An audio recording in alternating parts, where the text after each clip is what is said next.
अमेरिकी राष्ट्रपति ट्रंप ने चीन की एक बड़ी तेल रिफाइनरी पर प्रतिबंध लगा दिया है क्योंकि उसमें अरबों डॉलर का ईरानी तेल खरीदा गया था। 40 शिपिंग फर्मों और जहाजों पर प्रतिबंध लगाने का भी ऐलान हुआ है जो ईरान के शैडो फ्लीट के रूप में काम करते हैं। शैडो फ्लीट उसी बेड़े को कहा जाता है जो किसी देश के लिए काम करते हैं लेकिन इसका झंडा नहीं लगाते। ये शैडो फ्लीट प्रतिबंधों से बचकर निकलने के लिए चलाए जाते हैं।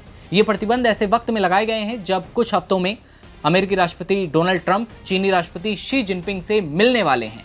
यानी कि ट्रंप जो हैं चीन पहुंचने वाले हैं, उससे पहले ये तनातनी देखने को मिल रही है। अमेरिका और चीन दोनों आमने सामने हैं।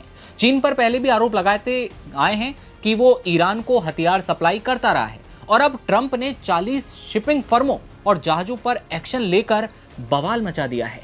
अमेरिका के मुताबिक ये पूरा नेटवर्क ईरान के तेल को वैश्विक बाजार तक पहुंचाने का गुप्त रास्ता है। इसी के जरिए ईरान की जो है कमाई होती है, पैसा कमाता है और ट्रंप अब बम और मिसाइलों से नहीं बल्कि ईरान को आर्थिक तौर पर तोड़ कर रखना चाहते हैं। अमेरिका ने हैंगली पेट्रोकेमिकल की डालियान बंदरगाह शहर में मौजूद जिस रिफाइनरी को अब निशाना बनाया है, उसकी कच्चे तेल को प्रोसेस करने की क्षमता करीब 4 लाख बैरल प्रतिदिन है। जी हाँ, ये क्षमता इसे चीन की सबसे बड़ी स्वतंत्र रिफाइनरियों में से एक बनाती है। अमेरिकी वित्त विभाग ने कहा है कि हैंगली को साल 2023 से ईरानी कच्चे तेल की खेप मिल रही है।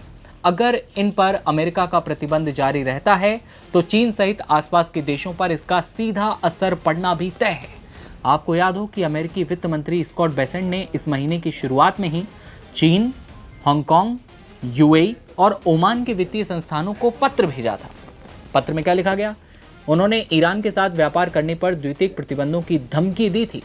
बेसेंट ने 15 अप्रैल को ये बताया था कि प्रशासन ने देशों से कहा है कि अगर आप ईरानी तेल खरीद रहे हैं, अगर ईरानी पैसा आपके अकाउंट में जमा है, बैंक में जमा है, तो हम अब सेकेंडरी प्रतिबंध लगाने को तैयार हैं। यानी कि अमेरिका चीन पर प्रतिबंध लगाने को तैयार है, जो कि बहुत सख्त कदम है। और गहराई से समझेंगे तो आंकड़ों से ही पता चलता है कि ईरान के निर्यात किए गए तेल का अधिकांश हिस्सा चीन ने खरीदा है। यानी कि चीन सबसे बड़ा उपभोक्ता है ईरान का।